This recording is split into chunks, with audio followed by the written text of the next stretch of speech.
kickboxing background, but why is he automatically being put against these really tough fighters like Chihiro Suzuki, eventually Asakura? Like, understanding that the ecosystem in Japan's a little bit different than it is in the US and, the rest of the world. But Hiromoto, he is really a guy to watch going forward in Japanese MMA. Is he going to be like the best Japanese fighter in the world? I don't know. And I don't know if that's the right question. Currently, I just looked up, he has 560K followers, and this is a 4-3 MMA fighter. Of course, the kickboxing background as well. I believe he's somewhere around like 11-4 as a kickboxer. So, yeah, I mean, I feel like a lot of RIZIN's biggest fights going forward are going to be involving Hiromoto. Could they do an Asakura rematch? I definitely think they could down the line. I think Asakura should take some time off, come back against a, get himself an easy fight, just because he's had a couple knockout losses recently.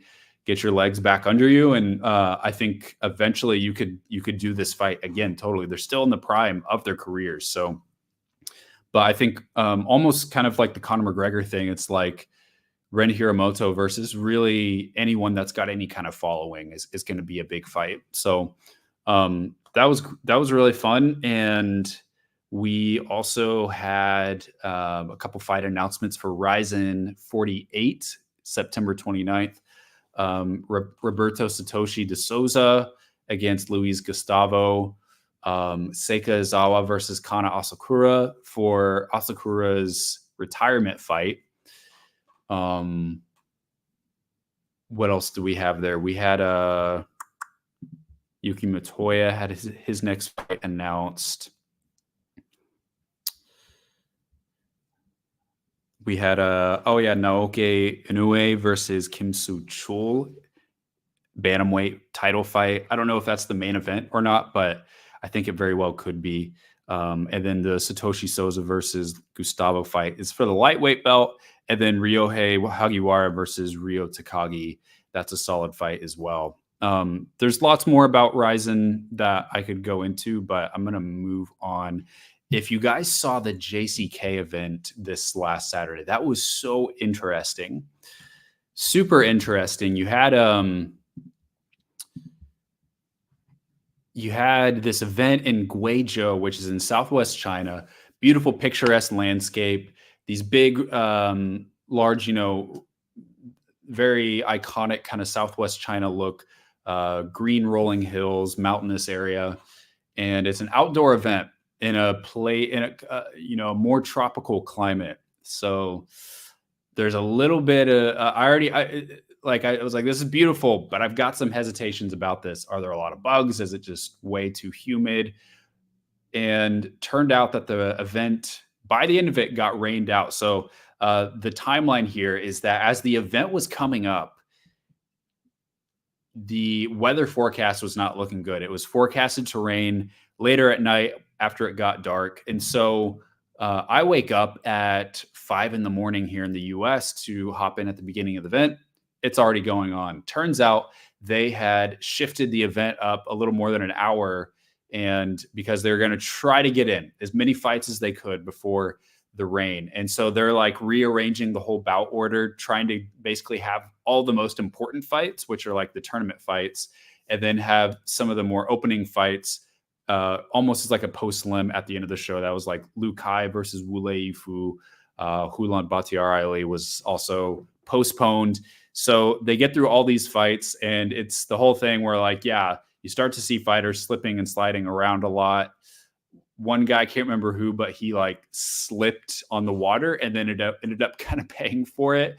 I don't know if the guy kind of like pounced on him to take him down and choked him out, something like that. But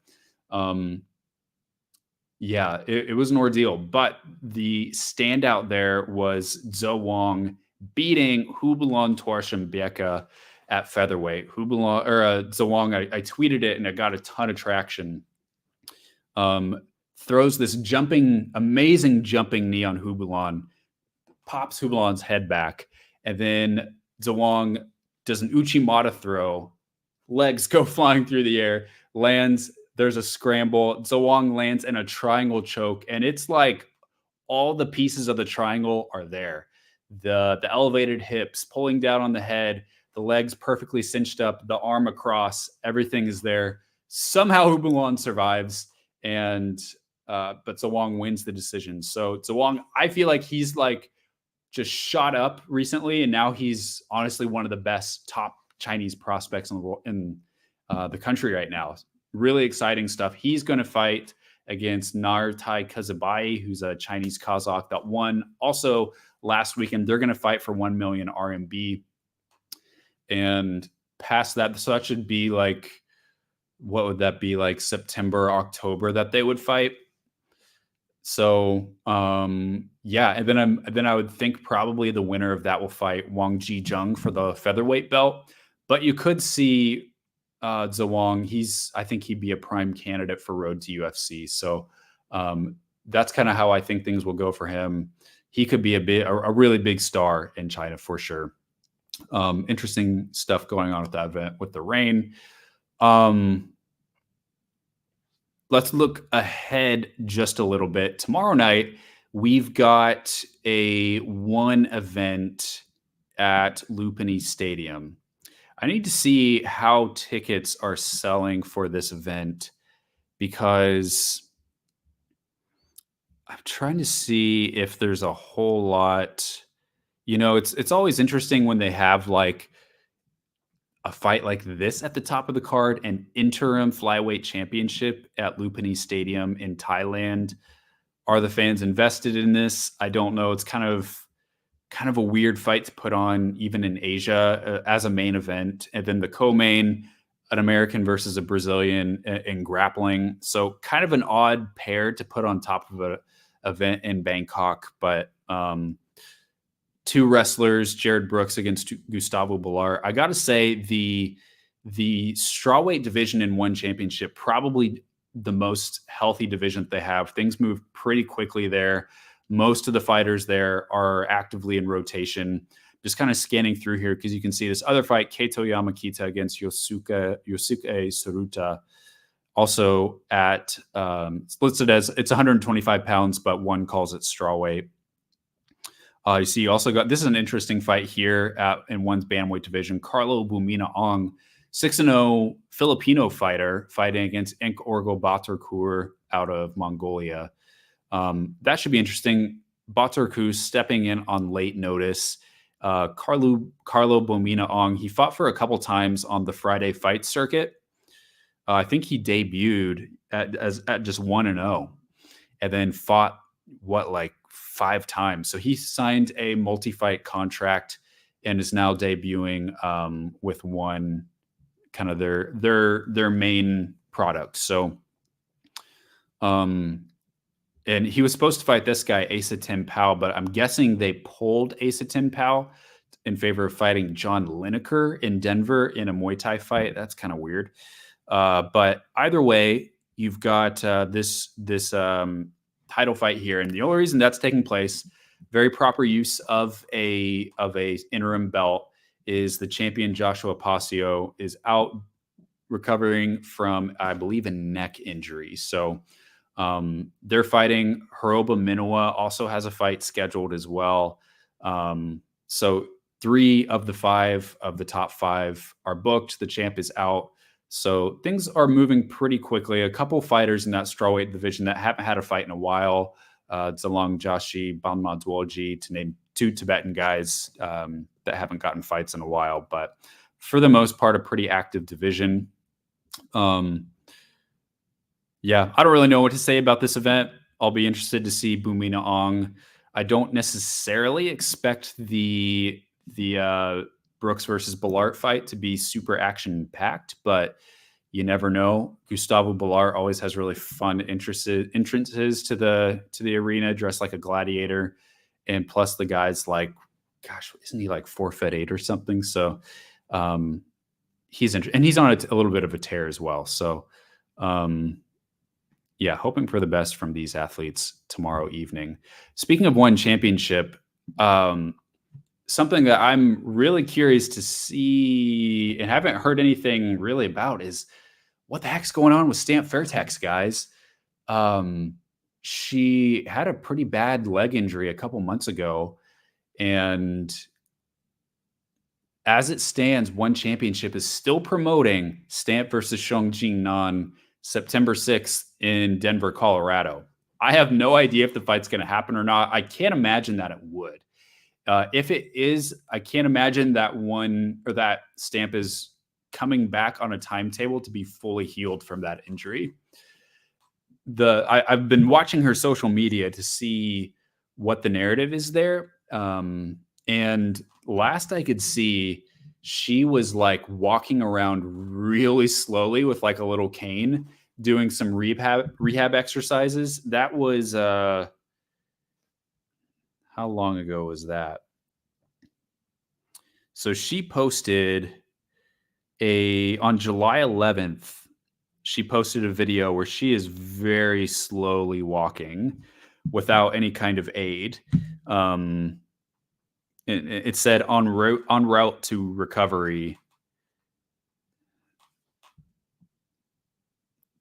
And that was like 3 weeks ago. So the fight takes place in about 5 weeks, and I just don't see how the fight's going to happen. I really don't. Like, I'm going to be shocked if it happens.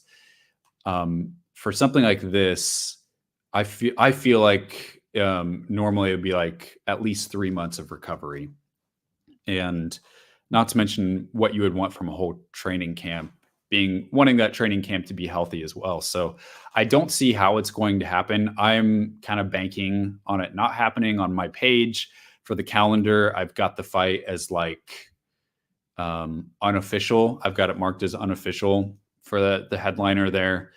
And it feels to me like One is just trying to sell tickets off of Stamp's name, fully knowing that she's out of the fight, to try to sell this Denver event. Because if they don't have Stamp, they don't have anyone on the roster. They could have someone move up from atomweight to fight Jing Nan in like a title fight, or a non-title fight.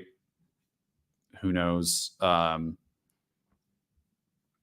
But without her, there's not really a fight on that event that would be the biggest fight they have is Superlek versus Liam Harrison. And I don't think that they want to have a kickboxing fight serve as a main event in the US.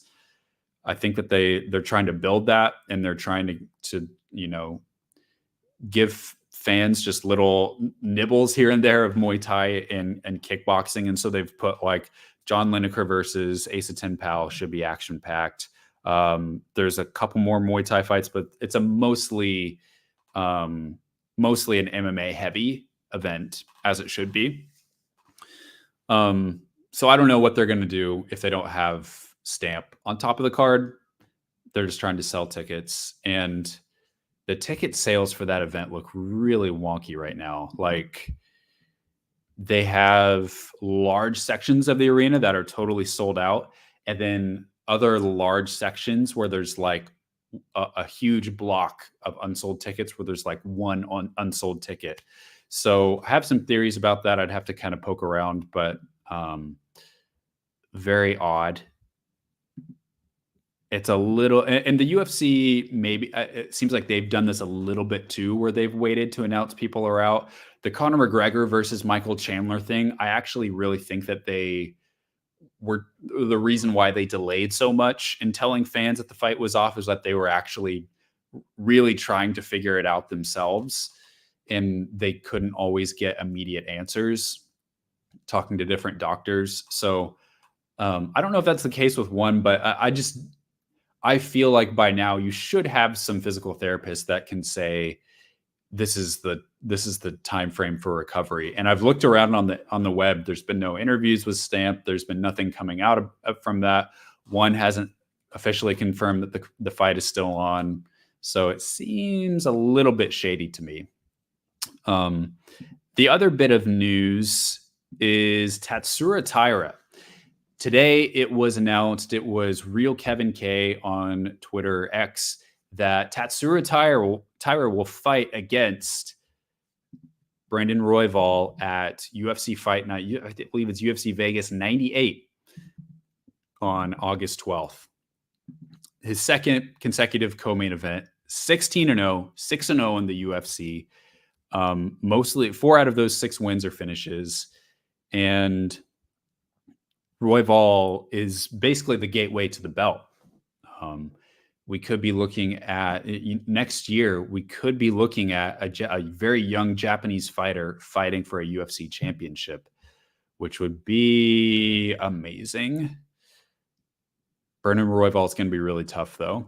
You know, it was really interesting. They signed Taira when he was like 20, 21 years old, and then he was having the slowest build through the flyweight division. Fought Carlos Candelario, CJ Vergara, Jesus Aguilar, Edgar Chairez, Carlos Hernandez, 5 unranked fighters in a row. And a lot of people were like, this guy needs to get into the rank to, fight a ranked competition.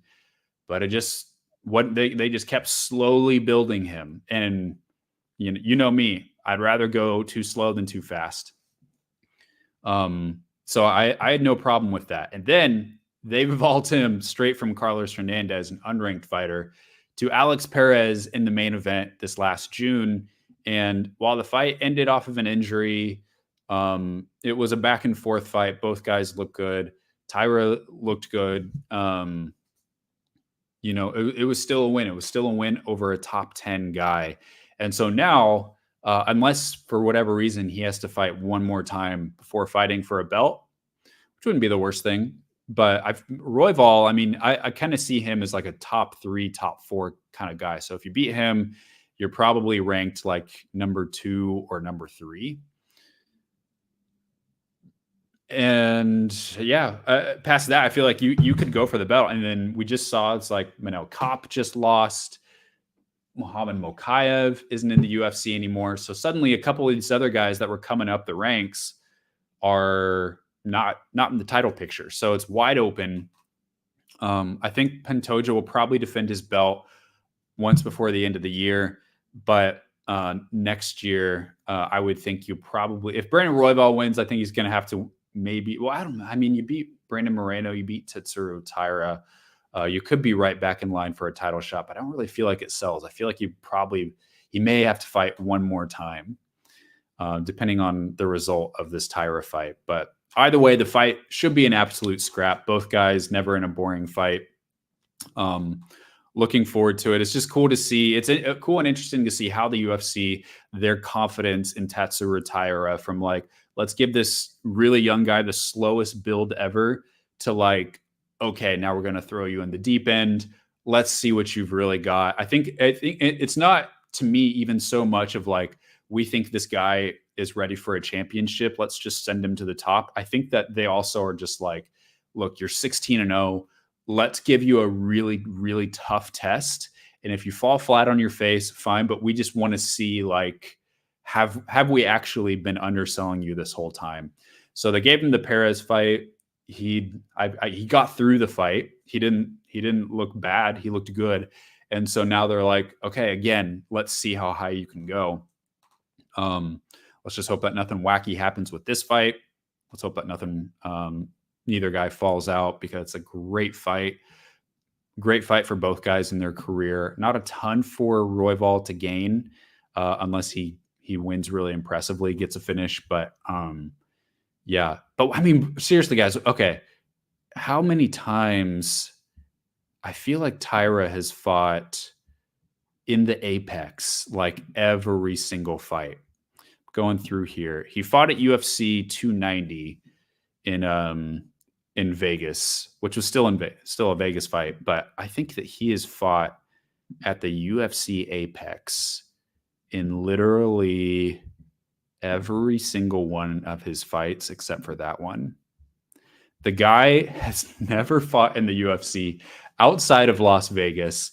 6 of his 7 UFC fights have taken place at the Apex. I don't know why that is. If they feel like I don't know. I have no excuses. Why are we putting Tatsuro Taira at the Apex? for 6 of the 7 UFC fights. Let's get this guy out there. Let's put him in California. Let's put him in New York. Let's get him in front of some fans, because if you're gonna, that's part of building a fighter, is if you're going to get him ready for the big show, the title fights, all these big opportunities, you need to get him out of a warehouse. You need to have him competing in front of lots of fans. He got that at a big event at International Fight Week last year. But I don't know, you start to get in a rhythm. You start to just like, when you fight that many times at the apex, you get to know it so well that if you travel somewhere outside of Las Vegas, fighting in front of if you fight in South Florida or Texas or Utah, like, it's a totally different environment. So that would be my one criticism of the fight. So I wish that it was in front of a live audience, especially for the entertainment value. There's some fights that are at the apex where I'm like, yeah, probably good not to put this as a main event in front of a bunch of fans. But there's other fights that, like this one, I'm like, come on, guys. You know we love these kind of fights. All right. I think that is all I got from the topics. Now let's get to the fun part. Let's get to your questions. Oh, man, we're going right for the throat. Going right for the throat here, right off the beginning. Did you hear about the Algerian boxer Imaine Khalif? I don't want you to get canceled, but what are your thoughts on that situation? She's a biological woman by birth, but has an XY chromosome at birth. Yeah, I'll give you my thoughts on it. I mean, I don't have like super strong feelings like some people do. But the situation is that Imaine Khalif is a woman that was born with something called Sawyer's syndrome, which means that some of her blood type looks a little bit like a male blood type and has some XY chromosomes. But otherwise, she is born a woman. She is a woman. She just, this is the way that she is. Like, she's just trying to compete at a high level. She's been incorrectly labeled as trans because of that. And because she's been labeled as trans, she has received all of the outrage and anger of the of people that would be really, really against trans women or trans men competing in, or yeah, trans women competing in women's sports. So for that, like, you know, I'm always on the side of like having a nuanced conversation. And I think, like, what are your thoughts on that situation? If you're asking my thoughts on like, should she be allowed to compete in the Olympics? That's above my pay grade. I think that with this whole conversation that there are like legitimate questions to be asked, and there's real concerns that people have, and in general, just curiosity. And I think that I would just put myself into that camp of just genuine curiosity.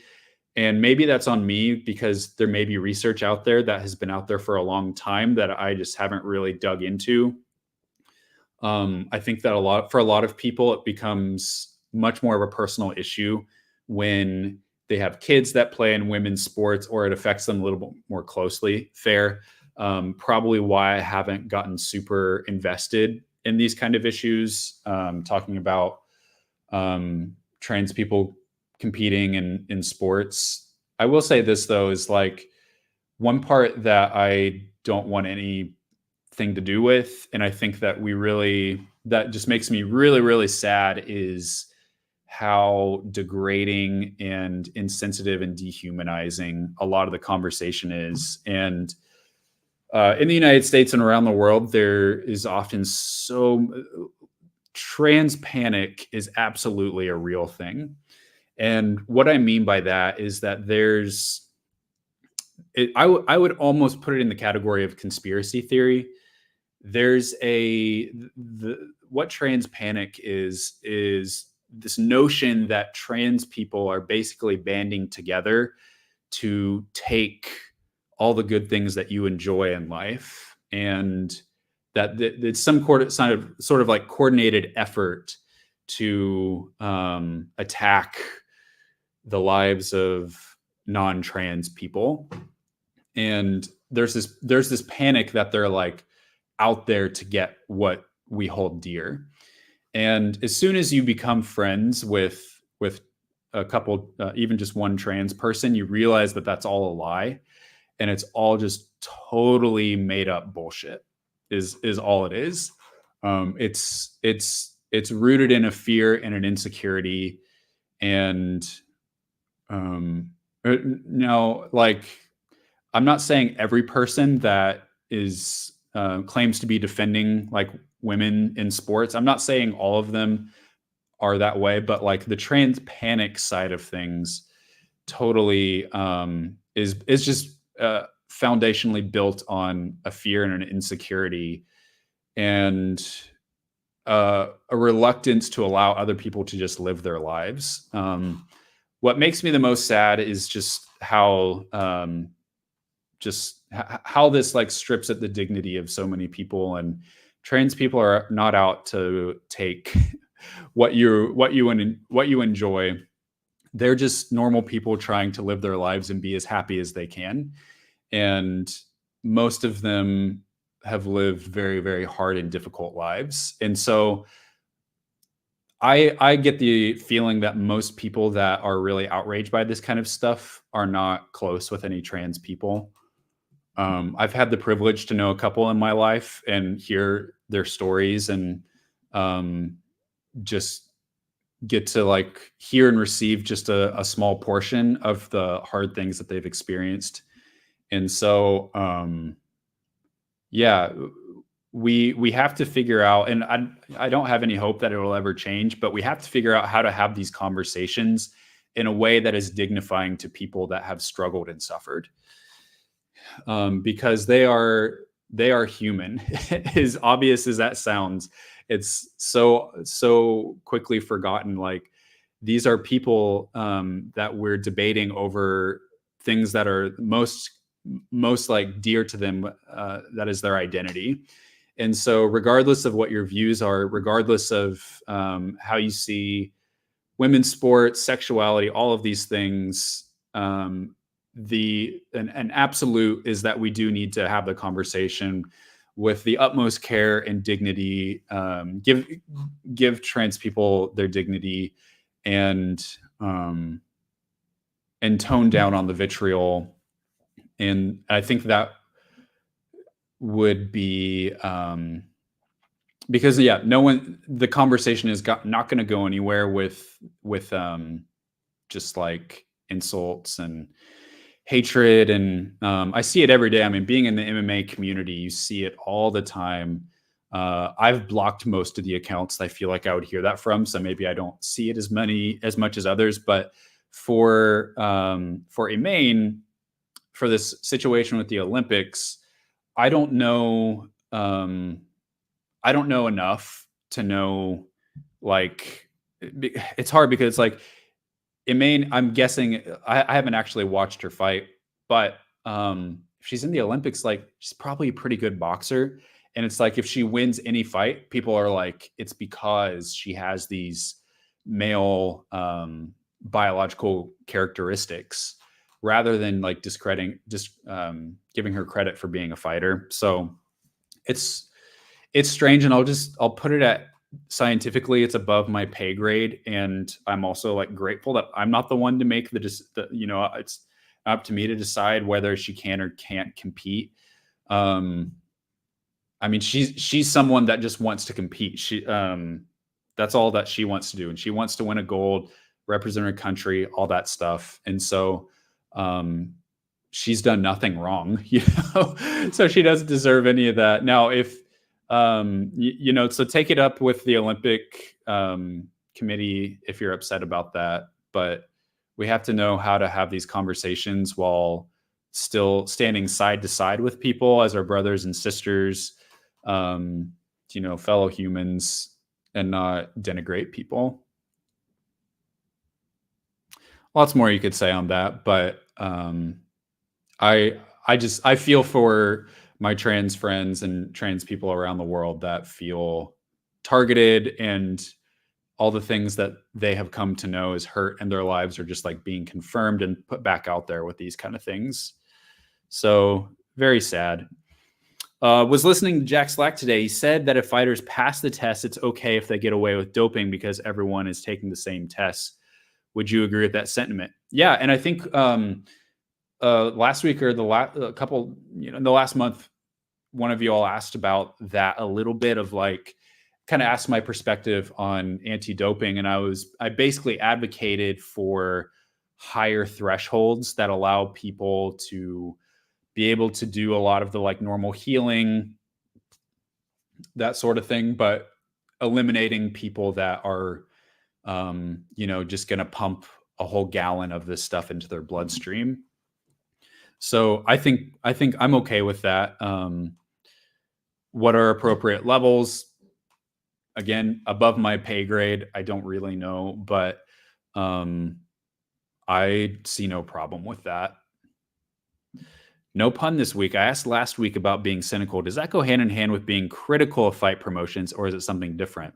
Because you'll notice that if you're on this podcast for long enough, there is one promotion. There is one promotion, wink, wink, that I can be very critical of. And I think that there is a difference between, like, for me, there's things about different promotions around the world that I really don't like. And whether it's this thing with the PFL's production, or this thing with the matchmaking with Japanese MMA, or the rule set with this, a lot of things that I don't care about, but like, I'm not going to bring it up every week. I'm not going to like really actively go out of my way as a media member and sometimes journalist to like make that part of my coverage, the content that I produce. A lot of things I just let slide. There's also just like a baseline ickiness around a lot of MMA and what goes on behind the scenes. And a lot of those things you kind of just have to like turn away, or just let it slide in some ways, just because like, well, I mean, you can't blame a fight promoter for like trying to exercise their full power. That's what I mean. You can, but they're just going to do that. Fighters are going to go behind people's back. Managers are going to go behind people's back. I've seen it happen. It happens. But for this issue with one championship, for me, it feels a little bit like a justice issue, where I'm seeing fighters, and I don't know if this is what you're referring to, but like kind of how I differentiate between being just like being grumpy and sticking up for something that really matters, is that there are justice issues and there's being cynical. I see this as a little bit of a justice issue, because I'm seeing fighter after fighter in their prime being sidelined and basically like wrecking fighter after fighter's career. Meanwhile, they can't make money. So they can't make money fighting. So for me, that's something where as a media member, I'm like, yeah, I should stick up for that, especially when the athletes are contractually bound to not even speak up for themselves. They cannot publicly voice their displeasure or tell people publicly what is even going on. So as a media member, I'm under none of those boundaries. So that's what media is for, is holding power to account. It's to call out injustice when other people are not bringing light to it. So there is also what you do with your anger, because there are sometimes when not just with one, but with certain things in the MMA industry, they're really upsetting to me. And a part of that, I just have to like almost put it in the category of like, this is my job, and there are things that are frustrating to all of us about our jobs, and you have to find a way to disconnect from that. So can you be so angry at something that it just really gets under your skin too much? It totally can. And so You have to find ways to like unplug and focus yourself on the positive things, even if you feel like you're sticking up for something noble that should be talked about. Whether whether that's the one thing, whether it's the Ramzan Kadyrov stuff, even stuff that you see go on with the UFC that's like, this doesn't really feel right. If you're like, if you're in the industry and you're just mad all the time, then it's hard to like really, I don't know, find joy in your work, which is I think what we all want. And maybe it's best to not be in the media where you have like an obligation to cover these things. Maybe it's time to get out. So great question. Sent you a super sticker. Not sure if you got it. I'd have to check. I appreciate that a ton. I'll have to check on that in a second. My window, my interface here is through an app called StreamYard. So I'm not actually through YouTube. I'm on a totally different web space, so I don't think I can see it. But dude, I appreciate that. You're the first one. So you will forever have that honor. I appreciate that. What do I think of outdoor events in general? I think that if you're going to have an outdoor event, I love outdoor events. When they go well, when they're really well done, I love outdoor events. It brings a unique quality that makes the event unforgettable, especially when it starts in the daytime and you can see the surrounding. Just really cool. Thinking about like Cage Warriors in San Diego, where you can like see palm trees, you can see the ocean in the distance. Super cool. And even, okay, so here's one from personal experience. So I went to the first UFC event in Kansas City, Missouri, back in April of 2017. It was at the Sprint Center, normal indoor venue. But the weigh-ins for that event, which I think, I'm trying to remember if that was before or after the change to the morning weigh-ins. Maybe that was, I think that was I think it was a year after. So I think they were doing the ceremonial unofficial by that time. Even so, they did the weigh-ins, the ceremonial weigh-ins at this part of downtown Kansas City called the Power and Light District. And the part of where it's kind of just like a bar and entertainment district that's right next to the arena. And it was April in Kansas City, and it was the most perfect weather. And it was this really cool, just like, it's hard to describe the space, but there's like a stage. They also have the open workouts here. There's like a stage and then a big open area. They basically, what they use it for is if there's big sporting, they do some concerts. And then if there's like a big sporting event, they'll put it on a huge screen and people will all watch it together. So like when the Royals, Kansas City Royals go to the World Series, when the Chiefs go to the Super Bowl, they'll put it up there and it's just like this big free party. It's not quite like a normal concert venue where there's seats. It's just like a big open space. But they had the weigh-ins there, and it was, probably 5 o'clock, 5:30 in the evening. Like you had a little bit of that golden hour look. And I still hear people talk about those weigh-ins. Like that was one of the cooler weigh-ins that I've ever seen. Even people that weren't there in person were just like, that was just one of the coolest setups, and the overall look of things was just way cool. And yeah, I was there. I was right front and center in front of the stage. And that was really, really fun. So basically, if you're going to have an outdoor event, I feel like if I were a fight promoter, I would only do an outdoor event if I had like a 90% chance, if not more, of it being beautiful weather. So that's why you have an outdoor event in San Diego, California.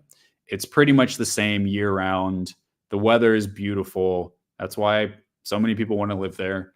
Have it in San Diego. Even now, like in Oregon in the summertime, The weather's pretty good. It's like upper 70s, 80s, and hardly rains all summer. So the weather is fantastic.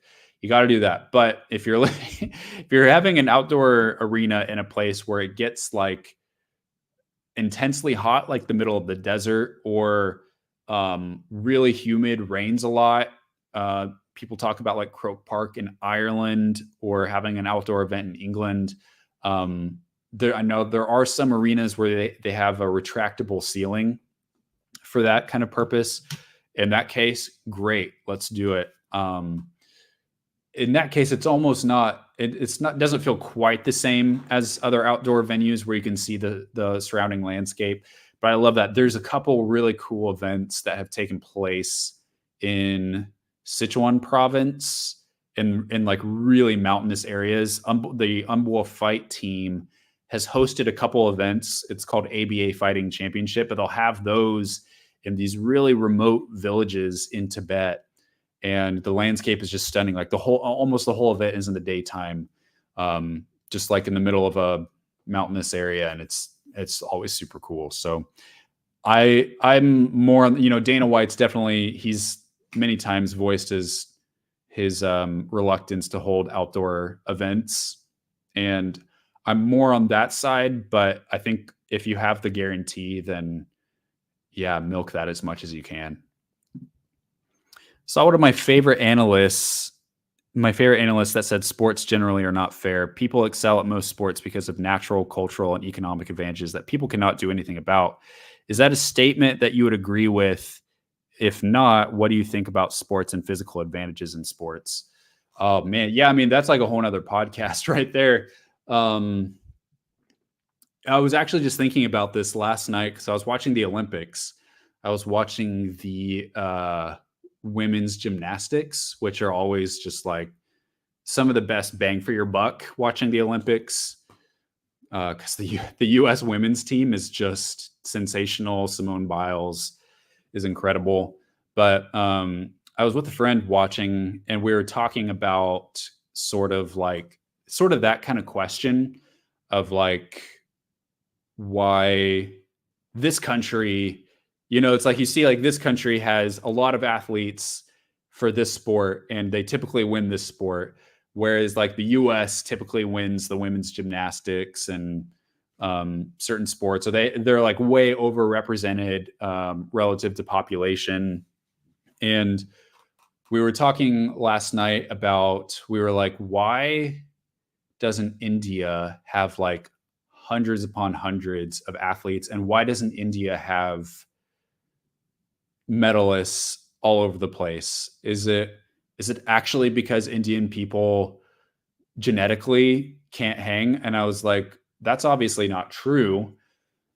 But there's definitely like amazing Indian athletes that actually have like had a lot of the factors in their favor, both like genetics plus work ethic plus opportunity, all of those things. But like, there does have to be a systemic infrastructure for success in a country, and it has to have that plus longevity to really work. And you look at like the NBA and why it's like it's often like overrepresented with African American people in the NBA. And is that partially because of genetics? I'm like, I mean, they don't hurt, but like also just basketball for a lot of the African American communities in the US and around the world, basketball is just so ingrained, much more ingrained in a lot of the cultures that they live in. And so it's just more likely that kids are going to be playing from a young age with other people that are really good. And so there's a lot of things that go into that. And ultimately, like, sports it'll never be on like the most even playing field that I think you're referring to, because no two countries have all the same ingredients of genetics and opportunity and willpower and coaching infrastructures, scientific or like medical, physical therapy, all those opportunities as well. So like, because of that, like, yeah, sports is not totally, I don't know if fair is the right word, but it's never going to be a totally level playing field. Now, every once in a while, you will get athletes from countries that are woefully underrepresented. You'll get them you'll see them break through and go to the Olympics and win medals and really like make their country proud in that way. So there'll always be outliers, but yeah, it's just like the system that the US has for like women's gymnastics is just so developed and has been for so long that just like produces this powerhouse team. And I mean, Simone Biles is amazing, but there's probably lots of other people that could have been like that if they just would have had the opportunity. So I don't know. It's a deep conversation. I asked this on Sound and Pound. Do you think it funny that RIZIN constantly sells out the Saitama Super Arena while ONE can't fill out stadiums, even when RIZIN's product is hard to buy for US audiences? Well, yeah, like that's the thing, is RIZIN has created the product for Japan. Everything about the RIZIN product is all facing towards the same audience. And they've gotten so good at that and been able to also produce like athletes that are willing to like help build that and do their part of self-promotion, performing, all of that, to where it's the perfect storm where they've like created what every other promoter wants to have in a local fan base. I was thinking earlier, like, is ONE trying to create what RIZIN has, but for Thailand? And if so, or if not, why not? Because I wonder, I've been an advocate of ONE Championship cutting their MMA division, spinning off their grappling division, and focusing on Muay Thai and kickboxing. And maybe even just like what would, if ONE just said like, screw it, we're going to do everything we can to become the RIZIN of Thailand? Could they do it? Is that even possible, even if they had all of the right people on their staff?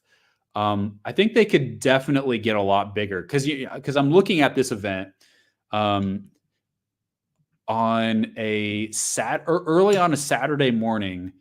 You've got Lupini Stadium hosting a main event, an MMA main event between Jared Brooks, an American, and Gustavo Ballart, a Cuban, like fighting in MMA for an interim strawweight belt. Like that is not an alignment of product with that is not an alignment of product with consumer. Except for the Amazon Prime thing. Now, ONE Championship gets Lupini Stadium for free. At least that's what I heard. That's what I heard earlier this week, is that they get it for free. It's a 5,000 seat arena that they have converted down to 2,800, and they still have trouble selling that out. And they give out a lot of free tickets, that sort of thing. Yeah, I still have a lot of questions about why they're not able to just slam dunk it every week with the Thai audience, in terms of, now they have a couple exceptions. They'll have some like tentpole events. They just announced one yesterday, I think for September. Takeru's on the card, Super Bond's on the card. So they have a couple, but yeah, I don't know what it is. I mean, they're definitely trying their hardest with on the social media end, but what does RIZIN have that allows them to curate and nurture the Japanese audience that ONE doesn't have with Thailand? Now, it could just be longevity. It could be that. RIZIN has even out of the gate, they had the experience and a little bit of the background with Pride. They relaunch as RIZIN, and that was probably about 10 years ago, 10, 12 years ago. And so they've had a long time to build this. One has only been having shows in Lumpini Stadium for 18 months. So you got to cut them a little bit of slack with that. It's going to take time as you're trying to just like perfectly fit that product with the consumer. It's going to take some time to work out the kinks, really curate your roster. But can they get there putting on events like headlined by Jared Brooks and Gustavo Blart, putting lots of MMA fights on cards, which they don't on the Friday Fights shows. Which, yeah, it's still kind of confusing to me why they even have MMA fights on there. It's just like, why not just create the ultimate product that Thai fans really, really want? I still don't know how strong Thai interest is in MMA. Besides the like, I mean, there's lots of amazing super gyms in Thailand. I'm curious. The UFC Thailand account on Instagram has just under 10,000 followers. I feel like that's probably the smallest event, the smallest localized social media account that the UFC has. So I think the demand for MMA in Thailand, I could be wrong about this, but I think the demand for MMA in Thailand is still very small. Yeah. So that's an interesting comparison. The fact is that RIZIN has long surpassed One Championship as the biggest MMA organization in Asia. Long time ago. The fact that like RIZIN is able to sell tickets at pretty good prices and sell out 48,000 tells you all that you need to know. By far the biggest MMA organization in Asia, bar none. To expand on the socioeconomic side, some people just have access to right environment, equipment, time, and healthcare to perfect their craft that can give one a lifelong advantage. Exactly. I mean, why do some countries in the world have longer life expectancies than other? They have all of those things. So yeah, I kind of touched on that a little bit as well. I've been told that the sport of MMA is more interesting if you understand the technical nuances that analysts talk about. Is the sport more interesting if you know about the tactics? Absolutely, yeah. You know, my dad's a big baseball guy. And I don't feel like I meet many people like him anymore. But he played baseball in college. He was a pitcher. And he's not like a diehard fan. I wouldn't say he's like a diehard fan of any team. But he does really, really understand baseball. He knows who everybody is. He follows people. He knows what all the conversations, popular conversations are going on. And so I'll go to Kansas City Royals games, the Major League Baseball team in Kansas City. I'll go to games with him, and it's just like a whole different experience. If I were to just go with other friends and sit and watch without his commentary, I don't think I would really enjoy it. I enjoy it a little bit, but like I actually really look forward to going because he can tell you, like, he's just an encyclopedia. You sit next to him at this Royals game, and he's telling you so many layers deep into like the pitching. He's like, now watch this guy. Like, he's got a little bit of a different pitch, and this is kind of his style of pitching, and he does this and that. And so like for me, like to be with him, my knowledge gets deepened. And so you really know what to look for. I think MMA also can have a pretty steep learning curve. So knowing those things as you're watching the event, you know what to look for. Otherwise, you may watch MMA and you're like, I don't really even know what I'm watching here. All these things are happening so quickly. and I don't really understand what's happening. The other thing I would say is actually practicing the sport gives you that opens up a whole new world. If you all haven't ever trained MMA or Muay Thai, boxing, or jiu-jitsu, at least at some point in your life, just try it out. Just try it. I know it's not for everybody to get really deep into, but even if you just try it for a summer or something, highly recommend doing that, because all of these things that you sit on the couch, and sometimes I do too, all the ways that we sit on the couch and criticize fighters and say, why aren't they doing this? They should do that. Once you really get in there, especially if you spar, especially if you're like me, have been the nail in the hammer nail relationship, and you have a guy that outweighs you by 50, 60 pounds on top of you, dropping his hands, and you start to understand some of the mental side of like, okay, this is what being in the darkest circle of hell is like. Like, you start to get introduced to the mentality of fighters. You start, and then you like get your confidence in little areas when you see yourself grow, and you start to understand how someone could become so cocky, and really having this intense self-belief once you practice it. So I would say both the study, but also the practice can really just turn the way that you watch the sport. It flips it on its head. And you start to see like, oh, every single little tiny thing that these athletes do is drilled over and over and over. It may come naturally to them now, but it doesn't come naturally to normal people. They have to drill it to become instinctual. So yeah, those two things definitely. Thoughts on Nate Maness? I don't know how to say his last name. Not getting signed. Is Mick Maynard a two-faced cretin for doing that? So yeah, there's a couple different. The flyweight division is so interesting in UFC of how they have curated that roster. I released that video about Muhammad Mokaev yesterday, which might be a little bit different of a category.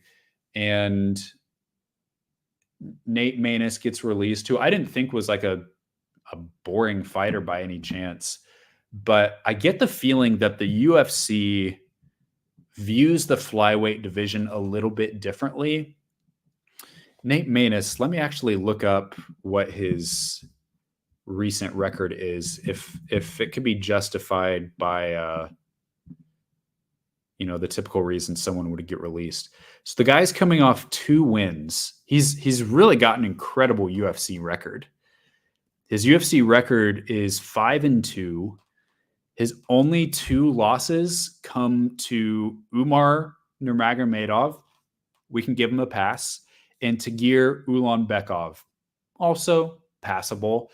His last 2 fights he won against Mateus Mendonça and Jimmy Flick. So he won his last 2 fights, ran out his contract. UFC said, no thanks.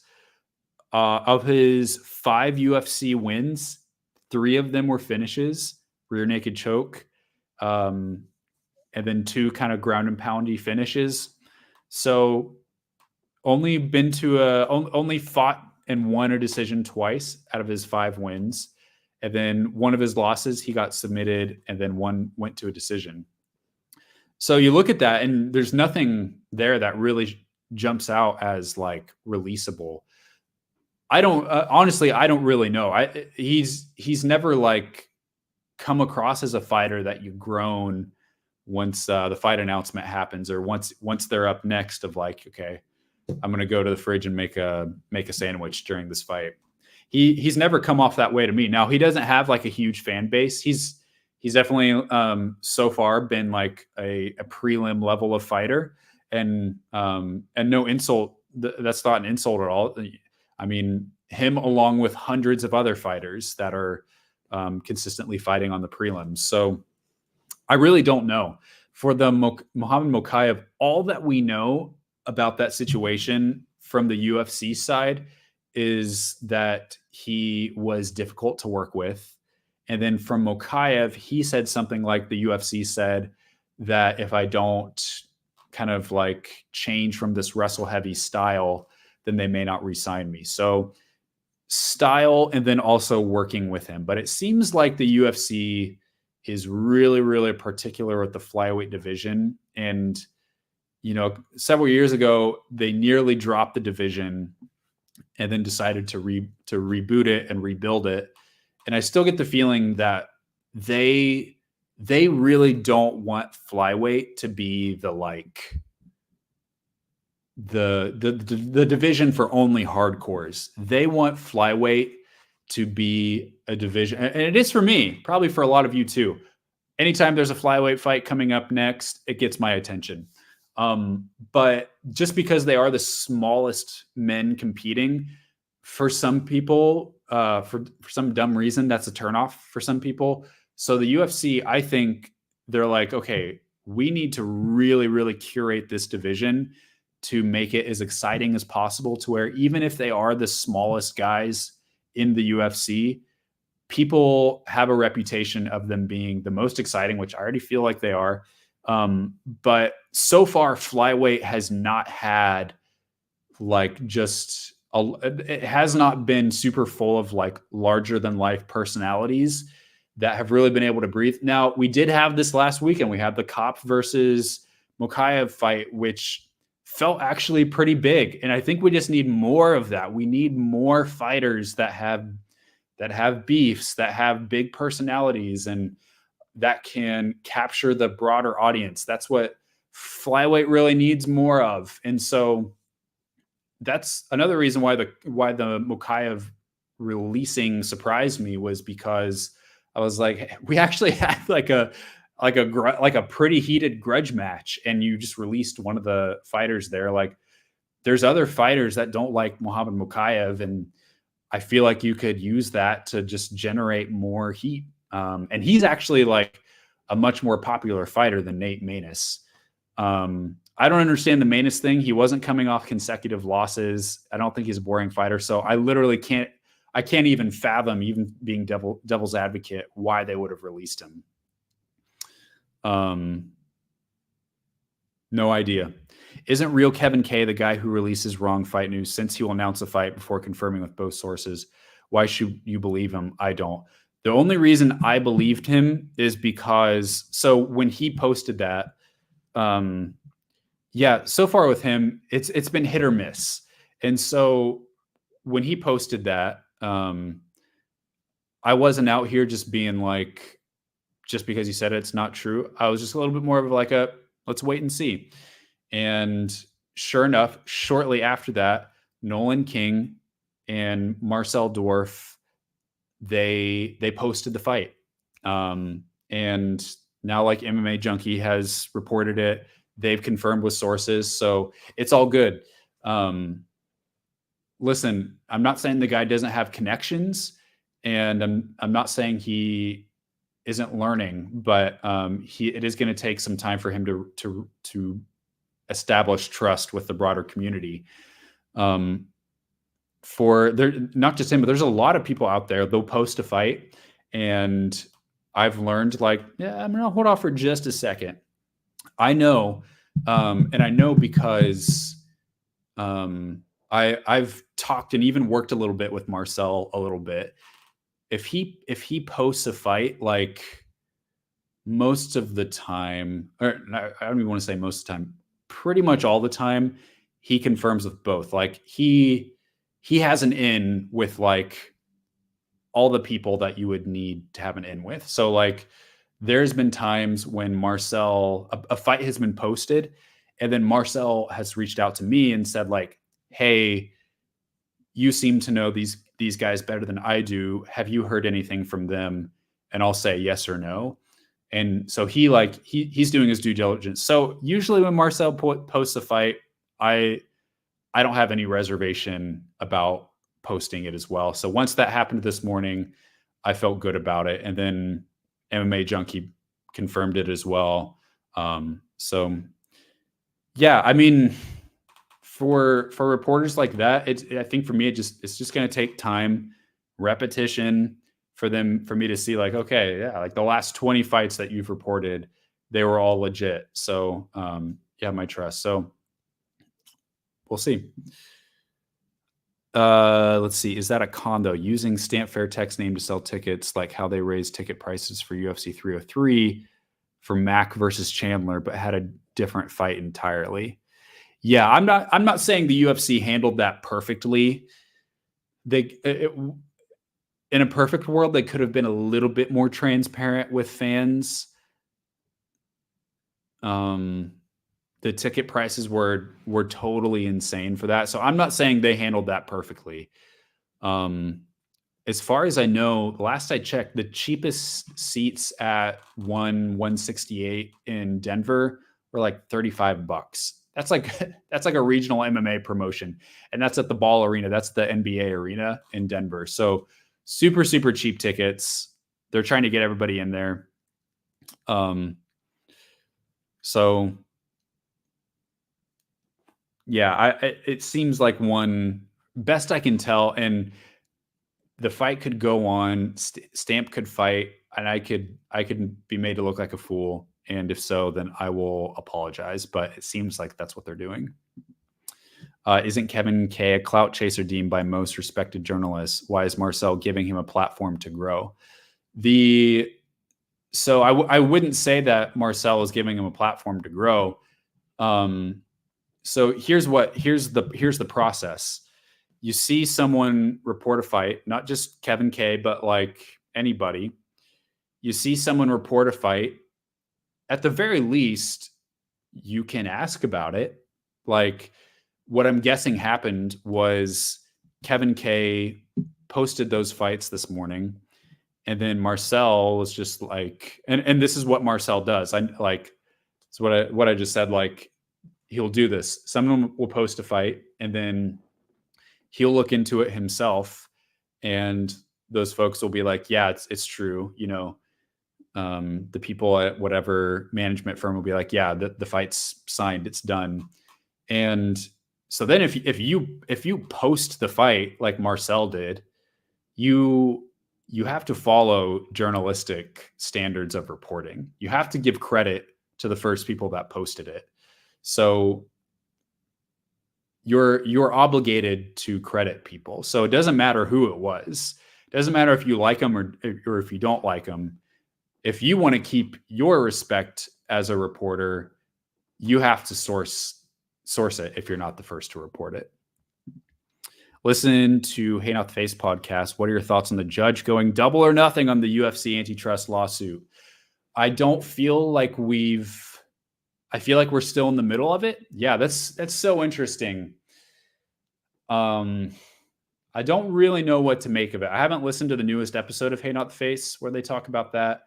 It's hard to know what's really going to happen. I felt this way. I always felt this way for the whole lead up to this antitrust lawsuit was I felt like they were going to settle. And part of me feels like they are still going to settle, but I just feel like it's probably not going to go to trial. I feel like they're going to be able to settle with the parties, but I need to listen to the latest episode to see if they also feel that way, because it seems like they settled for pretty low the first time around. So I wouldn't be surprised if the UFC ups the ante and maybe even like promises to change a couple things with their business practices. Not everything that could happen with a trial, but I mean, good on the judge for just like not rubber stamping things and actually really like seeking justice in the situation. So I really appreciate that. And there has to be more going on behind the scenes, I think, for the judge to be like, you all shouldn't accept this. This is a really bad deal for the plaintiffs. Yeah, we'll have to see. If you had all your money in the world and had an MMA promotion, what would you call it? Well, that would depend on the. I've never thought about this. That would depend on what kind of promotion I'm doing. If it would be like a regional promotion, or if it would be like, I don't know, not a regional promotion, and like which region it would be. I'd have to really think about that. If I had like a promotion here in the Pacific Northwest, which there's kind of a newer promotion that's starting to put on a lot more pro fights here in the Pacific Northwest in the US. There's hardly any pro MMA. It's all amateur stuff. It's really not as developed as other parts of the country. We don't have that like flagship promotion like CFFC or Fury or FAC or CES. You know, even like the state of Utah has Fierce Fighting Championship, and those are like mostly pro fights at a pretty high level. They've had a couple like ex-UFC fighters come and win belts, like come back, like Jared Vandera is there now. But yeah, like the Oregon, Washington area just doesn't have a whole lot of pro. There's an organization called Clinch Fight Club that is having like their 8th event in November, and they're mostly pro. So I think we may be starting to get there, but I don't know, just something that stands out from the crowd.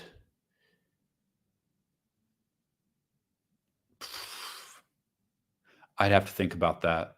Sorry. I don't want to say something stupid. Did I see Deadpool and Wolverine? Do you like Deadpool, or is that not your cup of tea? Yeah, interesting question.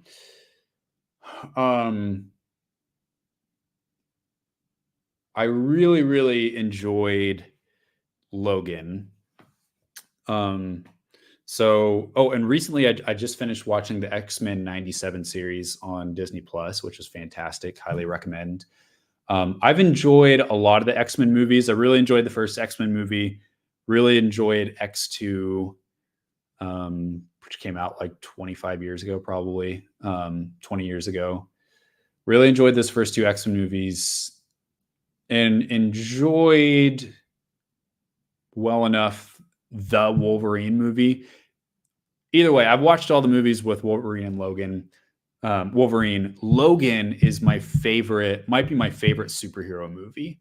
I had trepidations about watching it, and I'm about to out myself as maybe kind of a softie and a pansy, but I'll watch movies that have violence in them, but I usually don't watch movies that have what feels to me like a lot of really senseless violence, or like really takes violence lightly. And I know that's a shock, because do I even know the sport that I cover? I do, but sometimes I have to look away or watch between my fingers.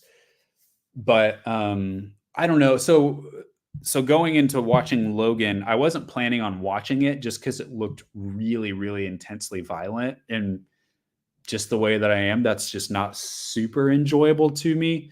I'll watch war movies because that kind of violence seems, it really seems like part of the narrative, and like you kind of have to have it if you're gonna like talk about D-Day, you know. So that's a little bit different for me, but I kind of just felt like there would be a lot of just over the top violence in a movie like Logan, and so I wasn't really wanting to watch it. Some friends invited me to go. Eventually I was like, okay, fine, I'll end up going. And there was a lot of the movie that I watched through my fingers, but I also wept. I just like loved that movie so much. And part of it, like there were some things going on in my life that like things in the movie seemed relatable. So it was extra, just like a really emotional movie. And I still like, I own it on Blu-ray. Like it's one of my favorite superhero movies ever. And so Deadpool and Wolverine, I haven't watched any of the other Deadpool movies, and I think I've avoided them mainly because of like the the over the top violence. I could maybe be persuaded into watching it if someone like really like campaigned hard for it. The only I've thought about seeing Deadpool and Wolverine just because of Wolverine, and it kind of is like the continuation. Like some elements of the Logan movie are back, like X-23, Wolverine's clone daughter-ish. She's in it, but she's a little bit older, and so that was really interesting to me. It's weird because like the movie Logan was such the perfect ending to the Hugh Jackman Wolverine story. And I know the Wolverine that's in Deadpool v Wolverine is one from like a different dimension.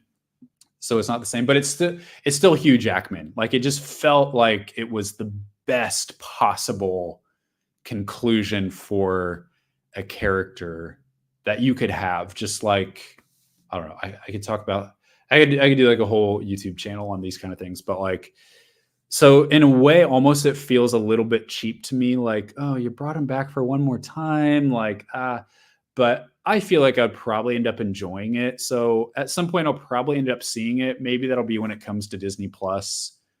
And I'll just stomach the really like violent stuff. So we'll see. I'm torn, but it looks like a lot of fun in a lot of ways. Predictions for An Twin Ho versus Lone R Kavanaugh and Meng Ding or Ding Meng versus Islam Dulatov. That will have to wait because I don't know. I used to watch Cage Warriors all the time, but I haven't really in a little while. So I'm not really familiar with Lone R Kavanaugh. I'm not familiar at all with Islam Dulatov. So I don't know what kind of a matchup that is.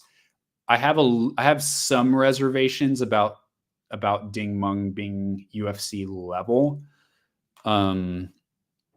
So, and that's what Contenders Series is for, right? Or supposed to be. So I don't know. An Twin Ho versus Lone R Kavanaugh is might be like the best flyweight fight that you could make outside the UFC.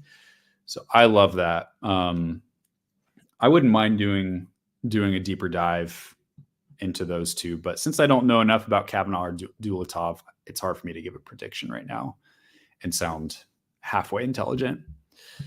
Nice. Wasn't doing puns with that one promotion that you're critical of. Was a great pun. Appreciate it. Linton Vassell fights this week.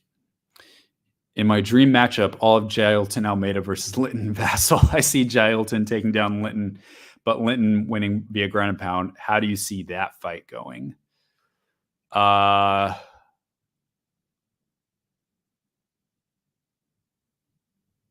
it's so interesting. Who's Linton fighting? I'm doing the PFL results for Tapology, like the live results, and where you see the tracker on the top of the screen on Tapology during a live event where it says like round 1, the fighters are making their walkouts. I'm doing that. Fighting Oleg Popov tomorrow. So I'll definitely be watching him tomorrow. That's for sure. Hard for me to really predict how that goes.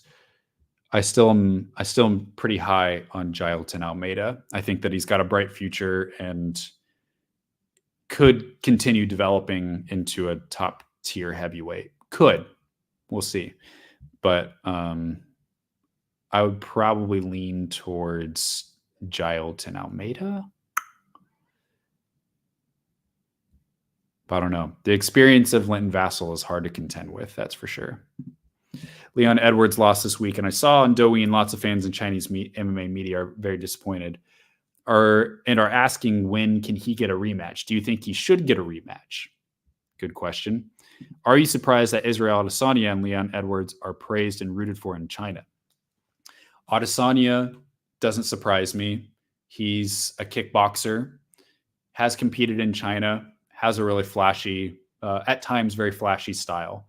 So doesn't surprise me that he's popular in China. Leon Edwards getting a rematch. I was thinking about that because under different circumstances, I think a rematch would be guaranteed. Usually a champion that is starting to clean out the division, has a couple title defenses under their belt, they usually get an immediate rematch. Leon Edwards had not lost between 2015 and 2024. 9-year gap in between his losses. Incredible unbeaten run in the UFC. Defended the belt twice against Usman and Covington. Lost it against Muhammad. I don't think we're going to see an immediate. Should he get an immediate rematch? The fight seemed overall pretty decisive towards Bilal Muhammad. So I don't think that an immediate rematch would necessarily go a lot differently. Although Leon Edwards has a very intelligent team behind him, so it could go differently. But I'm okay with him not getting an immediate rematch. I'm okay with that. I definitely don't think that he'll get an immediate rematch. It seemed like the UFC put on this fight a little bit reluctantly. And we know that. We know the UFC just put on this fight reluctantly, taking advantage of going to England because they literally didn't want to put this fight at UFC 300 and were willing to schedule Leon Edwards against pretty much anybody else because they did the math. They imagined how this fight might go, and it went exactly how it went. Whether Leon or Muhammad was the one in control, that's up for speculation before the event. But overall, it didn't, on paper, present the ingredients for like a super exciting fight, a thrilling fight. Now, I thought the fight was interesting. I actually really enjoyed the fight. So I'm not complaining about the way the fight went down. But it didn't seem like the UFC loved that. It didn't seem like Dana loved that fight. So we're probably not going to get a rematch. I would think you'll probably get Muhammad versus Shavkat Rakhmonov next. It seemed like Muhammad was even willing to fight before the end of the year. So if that's the case, really the only person for him to fight is Shavkat Rakhmonov, right? I mean, a Leon Edwards rematch. I don't see them putting together a Kamaru Usman fight since he's coming off losses. They're not gonna do Covington. They could do Ian Machado Gary. I don't think that they will. Welterweight is so interesting right now. There's so many fighters at welterweight that have wrestle heavy styles, or I would say have a history of underwhelming fans in terms of excitement.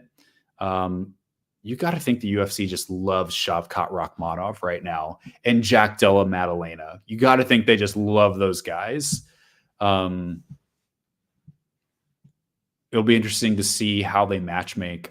I would bet if Muhammad doesn't fight before the end of the year, if he doesn't defend the belt again, you'll probably get I think if the UFC were smart, they wouldn't put Jack Della Maddalena and Shavkat Rakhmonov against each other. I would think they would be smarter to put those fighters against either an Edwards, an Usman, a Covington, an Ian Machado Gary. I think if you're just talking about an entertainment level, I think all of those matches make sense to me. Putting like a Leon against an Ian Machado Gary, I think that fight would be a stinker. Putting a Usman against Ian Machado Gary, I don't think that could be an interesting fight. I would watch that. Welterweight, very interesting. Fascinated to see what they'll do with Leon Edwards next. Do you think the UFC should just cut 125 after not re-signing Mokaev and Maness? I don't. You already talked about Mokaev in a different video, but do you think the 125 division has been mishandled? I think that I think there's a couple misses there. Maness, I don't feel like right now today the UFC is losing sleep over cutting Nate Maness.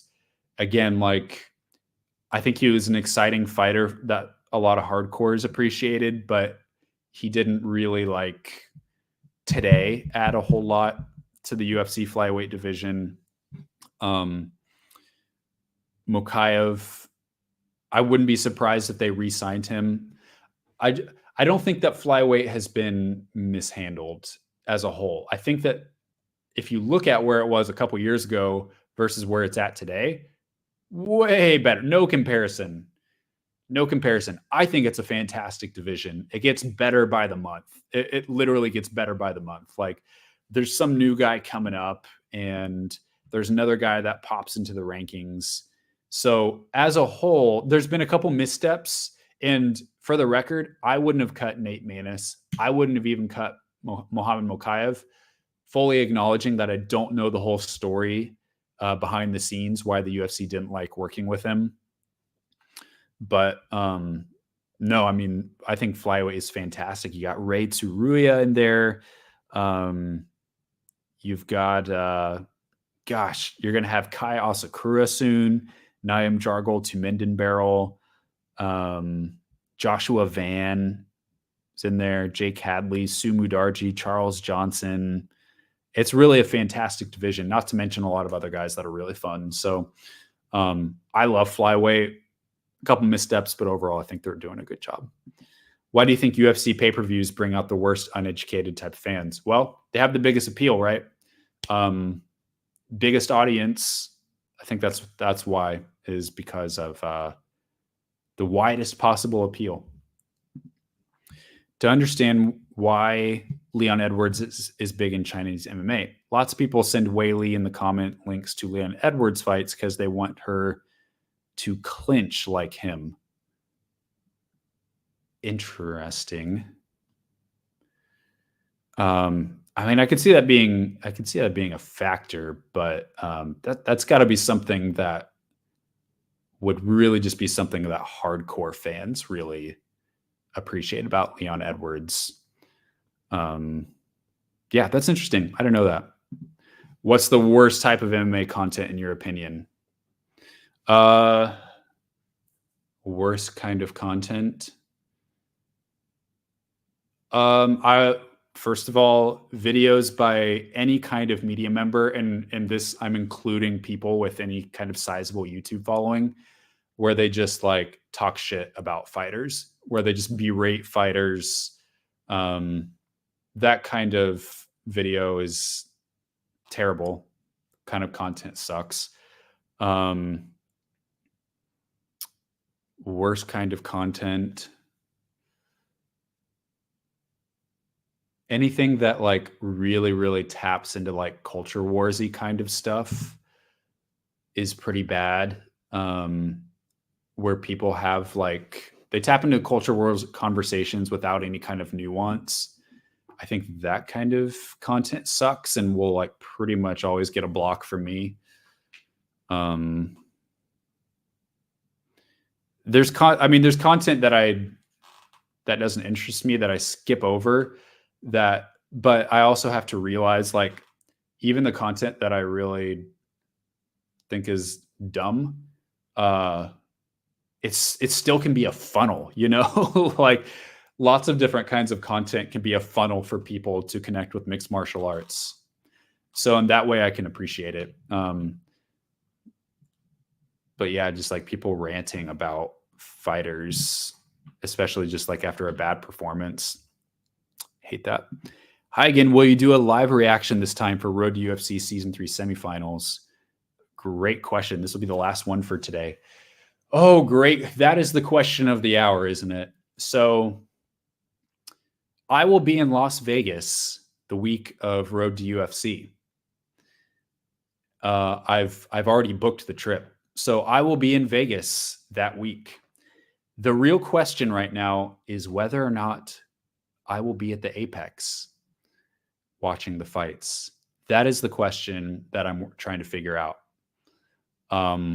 Obviously, if I am, then you should probably just watch the broadcast because I'll be there. I wouldn't do it in that situation. But my plan is that I am going to go to Las Vegas for that week, and at the very, very least, I've already got meetups. I'm going to just do a lot of networking there. Every day, I'm going to be getting time with managers, maybe some fighters, other media members. And I see, yeah, I am gonna connect with Alex while I'm there. At least that's what we're hoping to do. I don't know that we'll like do anything together in terms of work wise, but yeah, we're gonna hopefully meet up. So I'm gonna just try to have a networking trip. I haven't really done anything like that before. I have I haven't like, metaphorically left the house much in terms of MMA in a long time. I haven't even covered any events for a long time. So I'm just going to go down to Vegas. I've got a lot of people I want to connect with. Some people that are connected with Road to UFC, whether they're fighters or managers that I'm going to try to get some time with. And we'll see what happens. If the UFC lets me in to watch the fights, that would be fantastic. I've already tried to like contact the UFC. I'm working with some people to see if what we need to do to get me in the building, at best get media credentials. So I would still be surprised if I got media credentials, even for just this one thing. I would be shocked personally. Even with everything that I've done for Road to UFC and all the ways that I've covered it, I would be shocked if I got credentialed. So, but yeah, we're just going to go down there and we're going to network with people. And in the meantime, I'll cover Road to UFC from the hotel. And if we do a live watch along from the hotel in Vegas, then we're going to have a great time. So I'm going to hopefully have some other just like fun types of content that I'll throw out throughout the week. Maybe I'll get to interview some people live on the ground. Should be a lot of fun. So looking forward to it. And hey there, Peeping Tom. Welcome. I'm actually peacing out though. So maybe you can get a question in next time. That's it for me. Headed out, going down to the riverfront with some friends after this. Hope you guys have a great weekend. Enjoy the UFC Abu Dhabi show. Should be a great event. Lots of good things going down this weekend. Enjoy the fights.